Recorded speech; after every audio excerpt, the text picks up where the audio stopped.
정적 속에서 겨울밤을 보내고 나면 나는 꿈속에서 무엇을 언제 어떻게 어디서라는 식의 질문을 받고 헛되이 잠결에 답을 하려 애쓰다가 깨어난 듯한 기분을 느꼈다. 눈을 떠보면 모든 피조물들을 품은 자연이 새벽을 맞아 평온하고 만족스러운 얼굴로 내 넓은 창을 들여다보고 있었지만 그 입술에는 아무런 질문도 얹혀 있지 않았다. 나는 이미 그 질문의 해답인 자연과 햇살을 받아 잠에서 깨어났던 것이다.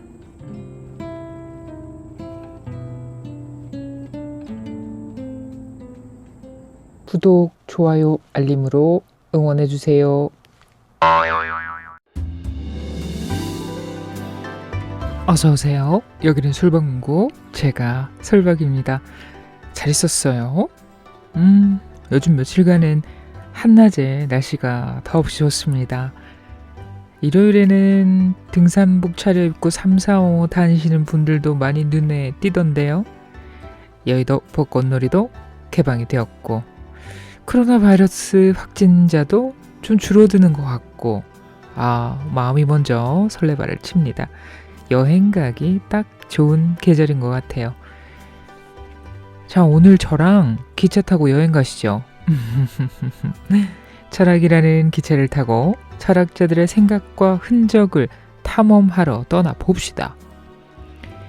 에릭 와이너의 소크라테스 익스프레스, 어크로스 출판에서 출간되었고요. 김하현 님이 옮기셨습니다. 베스트셀러 자리를 놓치지 않는 책이죠.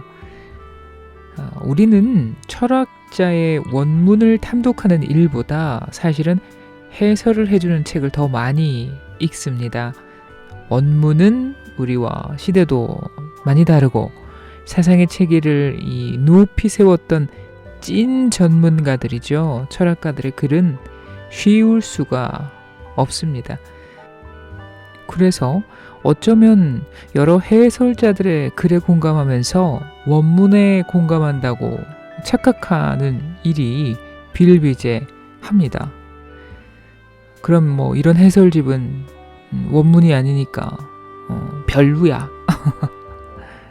그런 건 아닌 것 같고요. 이런 해설서들, 내가 원문을 이해할 만한 생각의 체계를 쌓는 과정에 상당히 중요하다는 생각이 들었어요. 한 사상이나 철학자를 좀 더 다양한 각도에서 자신의 생각을 부여한 해설집들을 만나면 흥미가 샘솟는 것도 그래서일 것 같습니다. 거기다가 글쓰기 전문가라면 더욱더 재미가 있어지지요. 빌 브라이슨의 유머와 알랭드 보통의 통찰력이 만났다라는 평을 듣습니다. 저자 에릭 와이너. 현대 우리가 살아가면서 만나는 문제에 새로운 시각과 활력을 불어넣는다고들 많은 분들이 느끼셨다고 하네요. 마르쿠스 아우렐리우스부터 몽테뉴까지 철학자들의 또 철학에 관한 이야기 매우 흡족합니다. 저는 오늘 소로우의 월든에 관한 부분을 발췌해서 읽어드리겠습니다. 저도 헨리 데이비드 소로우의 월든은 굉장히 좋아하는 책이었는데 여러분이 생각해왔던 그런 사람이 아니랍니다. 책 읽겠습니다. 우리들의 이야기와 책이 있는 곳, 여기는 솔방문고입니다.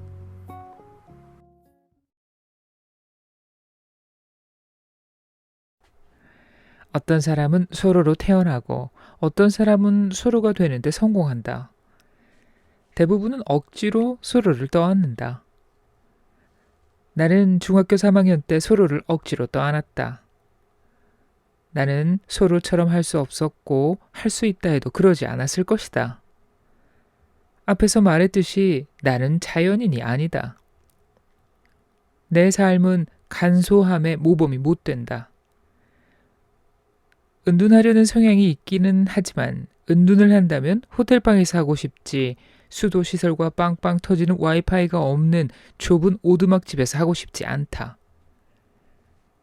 나는 즉시 월든을 내 머릿속에 시베리아로 유배시켰고 그곳에서 월드는 모비딕과 카라마조프가 형제들 적분학과 만났다.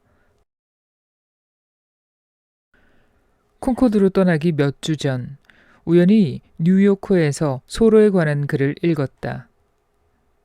글의 제목은 호수의 찌꺼기였는데 제목에서 상상할 수 있듯 내 머릿속에서 콩코드 은둔자의 지위를 회복시키는 데는 별 도움이 되지 않았다. 이 글을 쓴 캐스린 슐츠는 인간을 혐오하는 인정머리 없는 괴짜의 모습을 묘사하며 글을 시작한다. 그러고 나서 장갑을 벗고 본격적인 공격에 나선다. 하지만 소로가 살던 시대처럼 통근 열차가 콩코드역에 진입할 때 나는 열린 마음을 유지하기로 마음먹는다. 내가 철학 연구에서 배운 게 있다면 그건 첫인상은 틀릴 때가 많다는 것이다. 의심은 필수다. 의심은 우리를 하나의 확신에서 또 다른 확신으로 옮겨주는 버스다. 아주 천천히 모든 정류장에 정차하는 버스. 콩코드에 도착할 때 내게는 계획이 있었다. 이번 장의 제목은 소로처럼 홀로 사는 법이나 소로처럼 간소하게 사는 법 또는 호수의 찌꺼기 기사에서 폭로한 소로의 위선을 감안해 소로처럼 직접 구운 쿠키를 먹으려고 엄마 집에 몰래 들어가면서 홀로 간소하게 사는 척하는 법이 될 것이었다. 어쨌거나 고립되어 보겠다는 소로의 실험은 그리 고립된 것이 아니었다. 콩코드 공립도서관 안으로 한 발짝 들어가니 작은 마을의 평범한 도서관이 아니었다. 어떻게 그럴 수 있겠는가? 콩코드는 평범한 작은 마을이 아닌데. 소설가 헨리 제임스가 미국에서 가장 큰 작은 곳이라고 부른 콩코드는 미국 독립전쟁에서 핵심 역할을 했던 곳이고 다름 아닌 헨리 데이비드 소로를 낳은 초월주의 운동의 중심지였다. 소로는 콩코드에서 태어났고 하버드 재학 시절과 뉴욕에서 보낸 짧은 시간을 제외하면 평생 콩코드에서 살았다. 소로는 콩코드를 사랑했다. 친구들은 파리에 한번 가보라고 소로를 설득했지만 소로는 거부했다. 메인주와 캐나다로 여행을 갔을 때조차 소로는 늘 콩코드와 함께였다. 나는 부츠와 모자에 콩코드의 흙을 넣어 가지고 다닌다. 나 또한 콩코드의 흙으로 만들어진 사람이 아닌가. 모든 좋은 도서관과 마찬가지로 콩코드 공립도서관 역시 풍부한 독서 공간을 제공한다.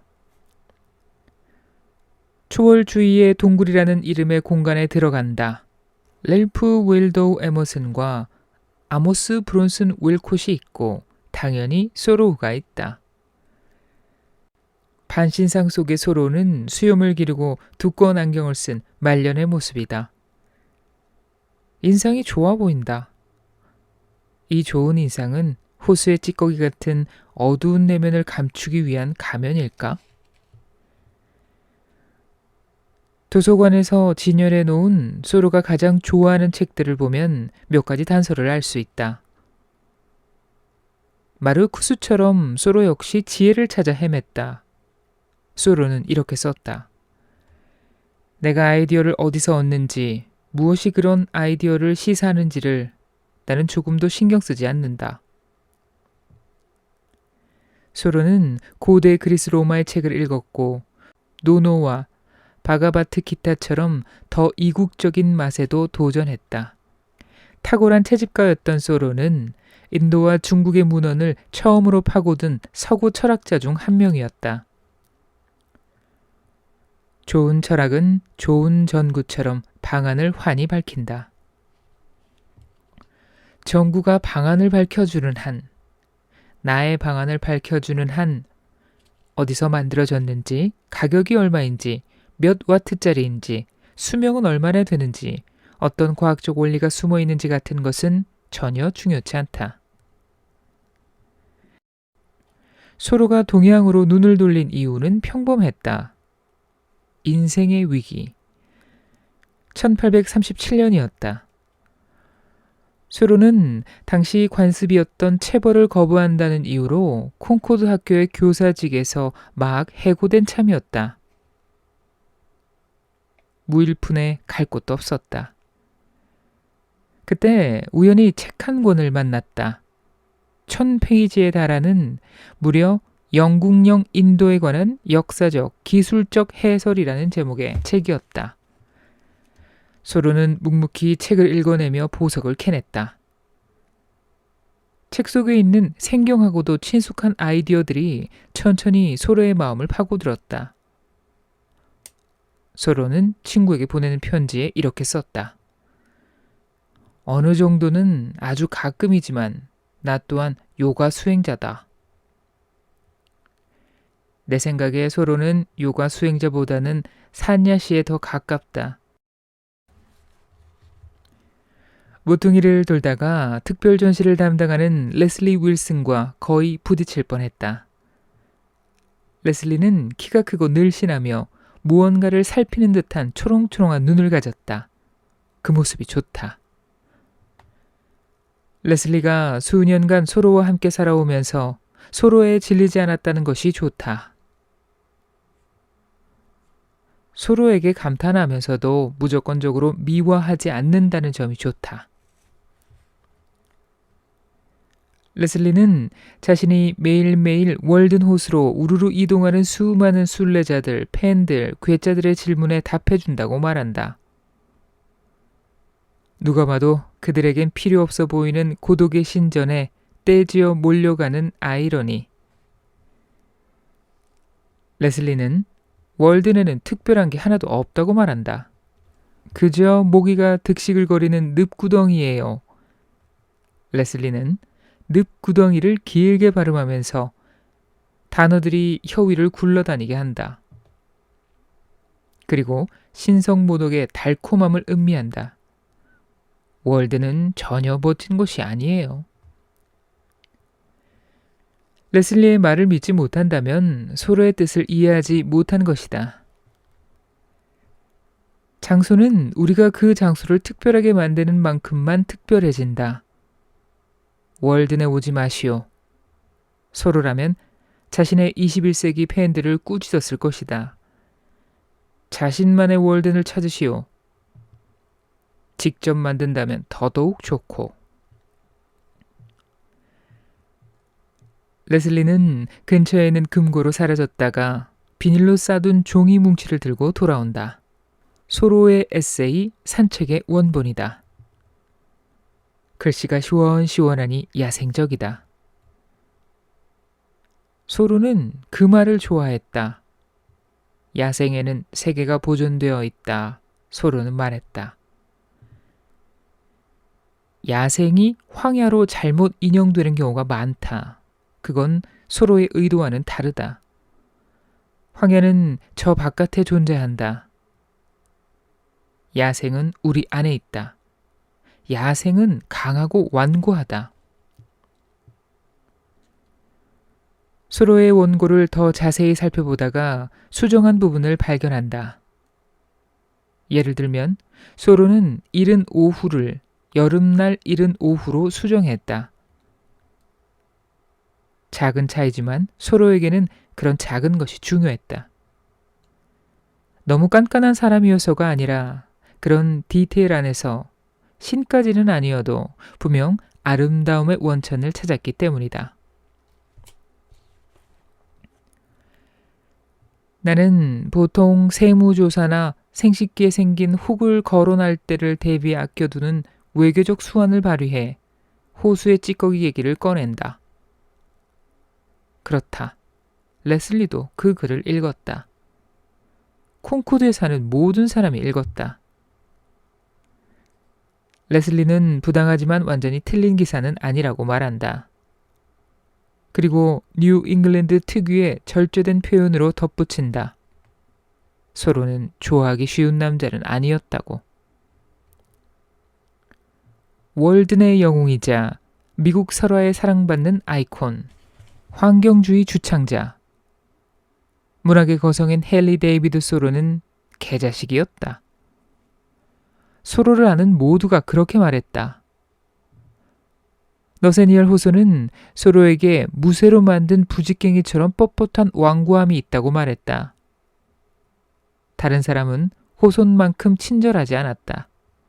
소설가 헨리 제임스와 철학자 윌리엄 제임스의 아버지인 헨리 제임스 시니어는 소로는 평생 내가 만난 그 누구보다도 유치하고 개념 없고 뻔뻔한 이기주의자라고 했다. 소로가 받는 혹독한 비난은 주로 위선에 관한 것이었다. 소로는 숲속에서 홀로 자족하는 척하면서 몰래 엄마 집에 들러 파이를 먹고 빨래를 맡겼다. 그건 사실이다. 소로는 많은 사람이 생각하는 것만큼 월든에 고립되어 살지 않았다. 엄마의 요리를 먹으려고, 또한 우체국과 카페에 들르려고 종종 걸어서 30분 거리에 있는 마을로 향했다. 그렇다면 월드는 사기인가? 미국 전역의 중학교 3학년생은 그동안 기만당한 것인가? 나는 그렇게 생각하지 않는다. 소로는 사회와의 끈을 전부 끊어버려야 한다고 주장하지 않았다. 소로는 마을로의 나들이나 오두막집에 방문한 손님을 숨기지 않는다. 소로의 한 추종자가 내게 말했듯 월드는 숲속에서 살아가는 사람에 관한 책이 아니다. 월드는 삶을 살아가는 사람에 관한 책이다. 소로의 심술궂은 성격에 관해서라면 소로는 유죄가 맞다. 하지만 그렇다고 해서 소로가 보여준 지혜가 가치를 잃는 것은 아니다. 만일 심술궂은 성격이 사상가로서의 자격을 박탈한다면 모든 철학은 소책자에나 들어있을 것이다. 내가 철학에 실용적으로 접근하고 있음을 레슬리에게 알리고 소로는 어떤 방법으로 다루는 게 좋을지 묻는다. 혼자 사는 법이나 간소하게 사는 법처럼 평범한 대답이 나올 거라고 기대하면서 보는 법이요. 레슬리가 조금도 주저하지 않고 말한다. 보는 법이요? 네, 레슬리가 말한다. 나머지, 즉 간소한 삶, 고독, 자연주의는 더 큰 것, 바로 시력을 위한 것이었어요. 소로는 우리에게 앞을 보는 법을 가르쳐줘요. 이런 대답이 나올 줄은 몰랐다. 나는 조사해보겠다고 약속한다. 좋아요. 레슬리가 말한다. 소로의 책을 읽어보셨나요? 물론이죠. 나는 말한다. 월드는 당연히 읽었고 에세이뿐만 아니라 잘 알려지지 않은 소로의 첫 번째 책, 소로의 강도 읽었어요. 나쁘지 않네요. 마치 동화책을 다 읽은 아기를 칭찬하듯이 레슬리가 말한다. 하지만 소로를 더 잘 이해하려면 소로의 일기를 읽어봐야 해요. 나는 그러겠다고 약속한다. 그리고 나중에야 내가 뭘 하기로 한 건지 깨닫는다.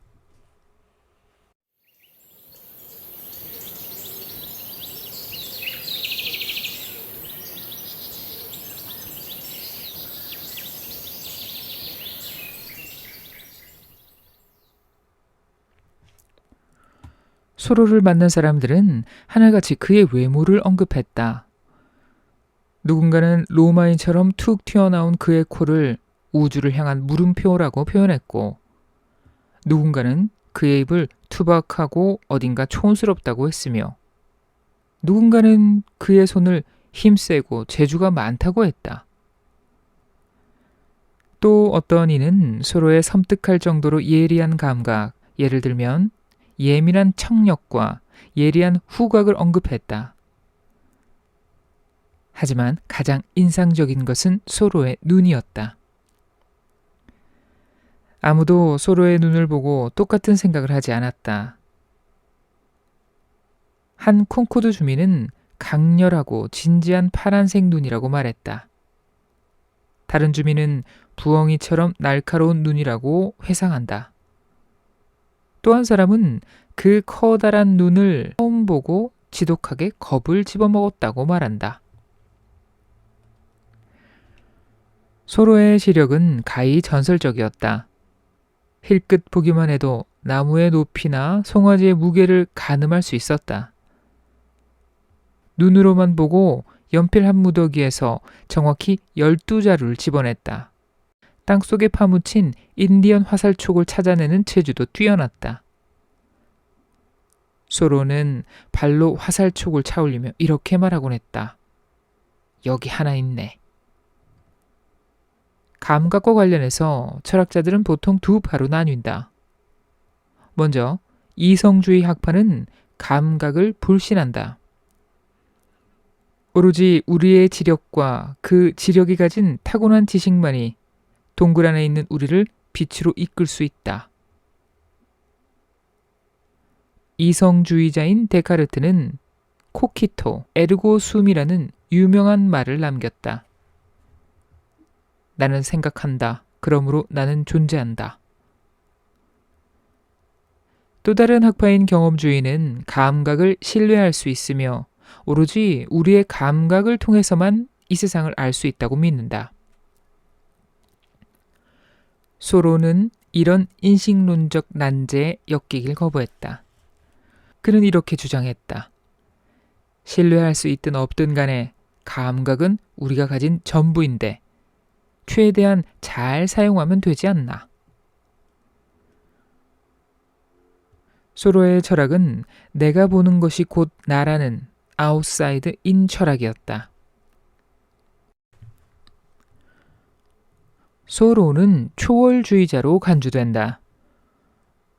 철학사조 중 하나인 초월주의는 다음 5어절로 요약할 수 있다. 보이지 않는 것에 대한 믿음. 하지만 소로는 보이는 것을 더욱 굳게 믿었다. 실제의 본성보다는 자연의 실제에 더 관심이 있었다. 정말 눈에 보이는 것이 전부가 아닐까? 그럴 수도. 하지만 눈에 보이는 것도 상당히 경이로우니 거기서부터 시작해보자. 소로는 지식보다 시력을 훨씬 더 중요하게 여겼다. 지식은 언제나 잠정적이고 불완전하다. 오늘의 확신은 내일의 헛소리다. 그게 무엇인지 누가 말할 수 있는가? 우리가 말할 수 있는 건 내가 그것을 어떻게 보는지 뿐이다.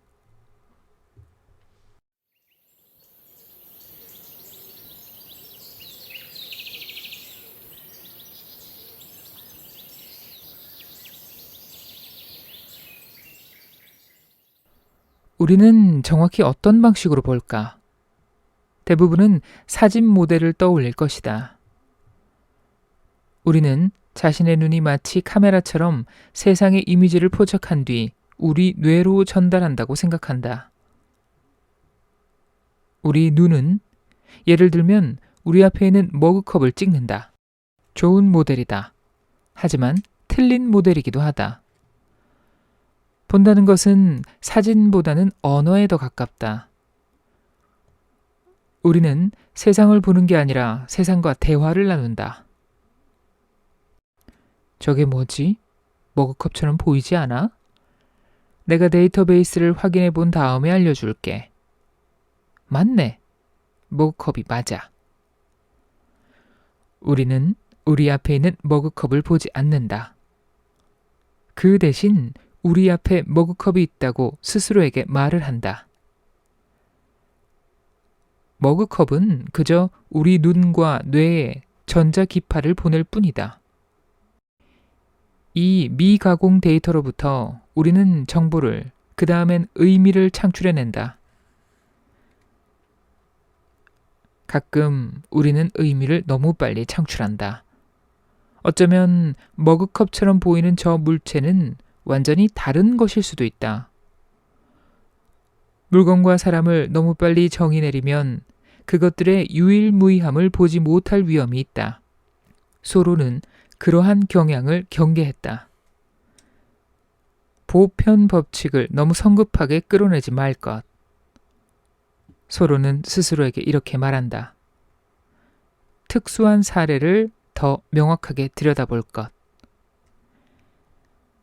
눈앞에 보이는 것을 바로 규정하지 않고 기다리면 더 많은 것을 보게 된다. 소로는 그 속도를 엉금엉금 기어가는 수준으로 낮추었다. 추측과 결론 사이의 틈, 보는 것과 본 것 사이의 틈을 최대한 길게 늘렸다. 소로는 더 오래 머무르라고 스스로에게 몇 번이고 상기시킨다.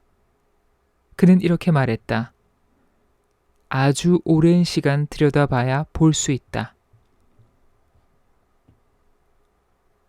보는 것은 주관적이다. 과학자들이 말하는 어디에도 속하지 않는 객관적 시각은 소로의 흥미를 끌만한 풍경이 아니었다. 무엇인가가 진정으로 목격되려면 반드시 어딘가에서 누군가에게 바라봐줘야 한다. 소로는 이렇게 적었다. 관찰이 흥미로워지려면, 즉 중요한 의미를 가지려면 반드시 주관적이어야 한다. 아름다움을 개인적으로 판단하지 않기란 불가능하다. 핏빛 노을, 수많은 별들이 수놓인 잉크처럼 새까만 밤하늘, 전부 개인적 의견이다. 철학자 로저 스크러튼이 말했듯 그런 아름다움을 위한 공간이 있는 세상에 당신을 위한 공간도 있다. 서로에게 보는 것과 느끼는 것은 밀접한 관련이 있었다. 소로는 느끼지 않고는 보지 못했다. 어떻게 느끼느냐가 어떻게 보느냐뿐만 아니라 무엇을 보느냐도 결정했다. 서로에게 보는 것은 감정적일 뿐만 아니라 상호적인 행위였다. 예를 들어 장미를 보면 소로는 장미와 대화를 주고받았고 어떤 면에서는 협력하기도 했다. 이상하게 들린다는 것, 다소 미친 사람처럼 보인다는 것 안다. 하지만 많은 예술가들이 비슷한 경험을 이야기한다. 이들은 어떤 대상을 볼 때 그 대상도 자신을 쳐다본다고 느낀다. 이들 모두가 미친 것일 리는 없다.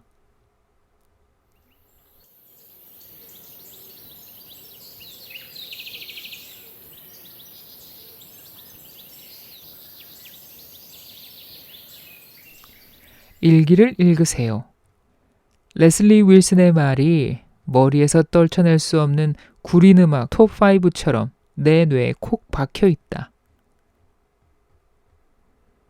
소로는 성인이 된 후 거의 쉬지 않고 일기를 썼고 14권에 걸쳐 이어진 일기는 거의 200만 단어에 달한다. 용기를 내서 첫 번째 권을 펼치자 두려움이 차오르며 중학교 3학년 영어 시간이 다시 떠올랐다. 하지만 책을 읽으면서 두려움은 안도감으로 종국에는 즐거움으로 바뀌었다. 일기 속에서 소로우는 월든과는 다른 방식으로 되살아난다. 가장 진실하고 취약한 상태의 소로다. 어느 날의 일기에는 이렇게 적혀 있다. 나는 나보다 더 형편없는 인간을 알지 못하고 알아서도 안 된다. 우리는 소로를 쪼다라고 여기는 경향이 있다. 일기를 읽다 보니 그게 아님을 알게 되었다. 소로의 일기는 남성미 넘치는 소로를 보여준다. 액션 영웅인 철학자다. 소로는 걷고 스케이트를 타고 수영을 하고 발효된 사과를 맛보고 장작을 패고 호수의 수심을 재고 공터를 탐사하고 강에서 노를 젓고 집을 짓고 플루트를 연주하고 저글링을 하고 총을 쏘고 최소 한 번은 우두척과의 눈싸움에서도 이긴다. 소로는 이 모든 것을 오로지 더 잘 보기 위해 했다. 소로는 말했다. 더 잘 보려면 손을 움직여야 한다. 소로는 손뿐만 아니라 다른 신체 부위를 더럽히는 것을 두려워하지 않았다. 어느 날의 일기에서 소로는 턱까지 온 몸을 늪에 푹 담그고 차가운 진흙이 피부에 닿는 것을 느끼며 호수의 찌꺼기를 끌어안았다고 적고 있다. 본격적인 일기를 읽을수록 마르쿠스와 명상록의 메아리가 들린다. 마르쿠스처럼 소로도 자신과 대화를 나누고 있다. 우리 독자들은 그저 엿들을 뿐이다. 소크라테스의 목소리도 들린다. 두 사람은 도플갱어는 아니다. 수세기가 둘을 갈라놓고 있다. 소로는 200만 단어도 넘는 글을 썼고 소크라테스는 단 한 자도 적지 않았다. 하지만 두 사람은 철학적 형제다. 소크라테스처럼 소로 역시 두려움 없는 자기 점검을 통해 성찰하는 삶을 살았다. 소크라테스처럼 소로도 엄청나게 빠른 속도와 완전한 정지 상태를 오갔다. 소로는 하루에 7km를 걸었지만 한 이웃의 말에 따르면 수시간 동안 미동도 없이 가만히 앉아서 쥐가 몸을 타고 올라와 손에 든 치즈를 훔쳐먹게 두기도 했다. 소크라테스와 소로 둘 다 무례한 질문을 던져서 사람들을 짜증나게 했다. 두 사람 다 자기가 속한 시대의 골칫거리였고 훌륭한 자극제였다. 그리고 둘 다 그 대가를 치렀다. 아테네인들은 소크라테스를 처형했다. 콩코드 주민들은 소로의 글을 혹평했다. 소크라테스처럼 소로도 모든 철학은 궁금해하는 데서 시작한다고 믿었다. 소로는 이 생각을 여러 번, 여러 방식으로 표현했다. 그중 내가 가장 좋아하는 것은 월든에 나오는 짧은 구절이다. 현실은 너무나도 멋지다. 소로가 철학자보다는 경이로워하는 10대처럼 보인다는 점이 좋다. 어쩌면 둘은 그리 다르지 않을지도 모른다.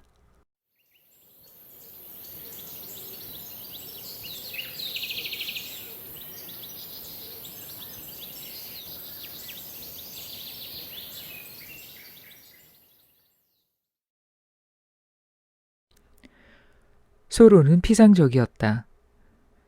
좋은 의미에서 하는 말이다. 피상적이라는 표현은 억울한 누명을 쓴다. 종종 얄팍하다라는 표현과 동의어로 사용되지만 두 단어는 다르다.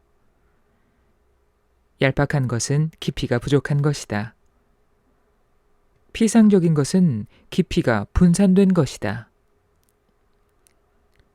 무한한 세상에서는 자신의 몫이 얇지만 매우 넓게 퍼져나간다. 왜 우리는 겉모습을 비방하는가? 소로는 궁금해했다. 표면에 대한 인식은 감각의 기적과도 같은 영향을 미칠 것이다. 여기서 소로가 가만히 응시하지 않은 이유를 알 수 있다. 소로는 훑어보았다. 소로의 눈은 꽃가루를 찾는 호박벌처럼 처음엔 여기, 다음엔 저기에 있는 다양한 대상에 내려앉았다. 소로는 이를 눈의 어슬렁거림이라고 칭했다. 인간이 훑어보는 것은 다른 동물들이 코를 킁킁대는 것과 같은 이유다. 주변 환경을 탐색하는 방식인 것이다. 훑어보다 보면 뜻밖의 경위를 만나기도 한다. 표면이라는 단어와 놀라운 소식이라는 단어는 어근이 같다. 훑어보는 것은 자연스러운 인간 상태다. 우리의 눈은 우리가 멈춰 있을 거라 생각할 때조차 가만히 멈춰 있는 법이 없다. 눈은 도약 안구 운동이라는 빠른 움직임을 수행하면서 그 사이사이에 아주 잠깐 동안만 멈춘다. 우리의 눈은 보통 1초에 최소 3번씩 움직인다. 하루에는 대략 10만 번 움직이는 셈이다. 훑어보는 것은 도움이 된다. 3코스 식사를 준비할 때나 비행기를 조종할 때 쓸모가 있다. 나는 옛날에 자가용 조종사 자격증을 땄다. 많이 잊어버렸지만 그래도 한 가지 기술은 내 안에 남아있다. 바로 계기판 스캔이다. 쳐다보지 마세요. 강사가 소리를 빽질렀다. 스캔하세요. 고도계, 비행 속도계, 인공수평기, 계기 하나에 1초에서 2초가량 시선을 두었다가 바로 움직인다. 눈과 주위를 계속 이동시킬 것. 조종사가 계기 하나를 계속 응시하면 곤란한 상황에 빠진다. 고도계를 응시하면 방향이 흔들린다. 방향에 집중하면 비행 속도가 오락가락한다. 스캔, 스캔, 스캔. 값진 교훈이다.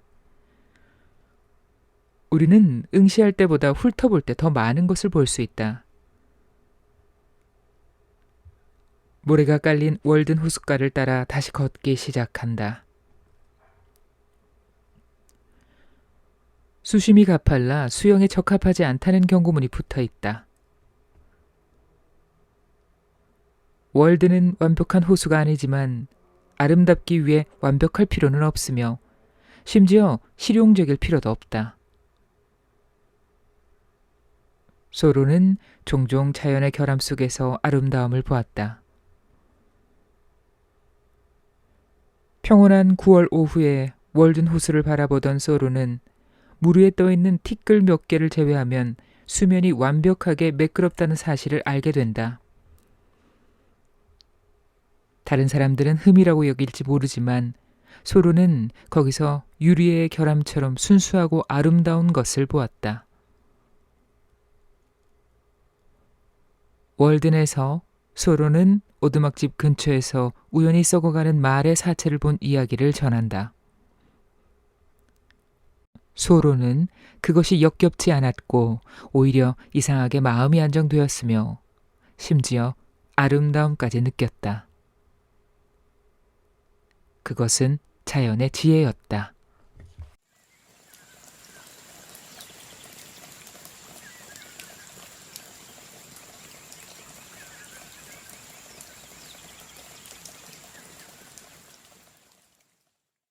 소로처럼 천천히 보기란 쉬운 일이 아니다. 시각은 가장 속도가 빠른 감각, 예를 들어 미각보다 훨씬 빠른 감각이다. 은미하다와 비슷한 시각 관련 단어는 없다. 나는 보는데 게으른 사람이다. 내 시선의 대상이 모든 일을 다 해주길 바란다. 예를 들면 알프스 산맥이나 모네의 그림이 내 말도 안 되는 기대에 못 미치면 나는 내가 아닌 그 대상을 탓한다. 소로는 다르게 생각했다. 아름다움에 익숙한 사람은 쓰레기장에서도 아름다움을 찾아내지만 흠잡기 선수는 낙원에서도 흠을 찾아낸다.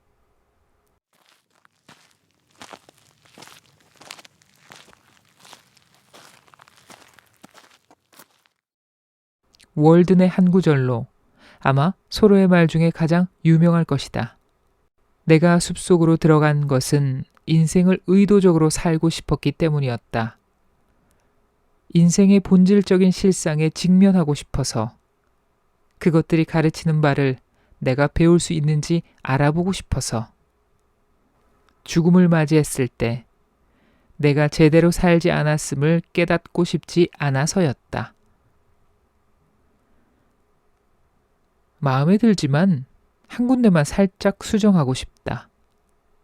나라면 의도적으로 살고 싶다는 부분을 보고 싶다로 바꿀 것이다. 서로는 반대하지 않으리라 생각한다. 서로의 실험의 핵심은 보는 것이었다. 나머지, 그러니까 고독과 간소함 같은 것은 잘 보기 위한 수단이었다.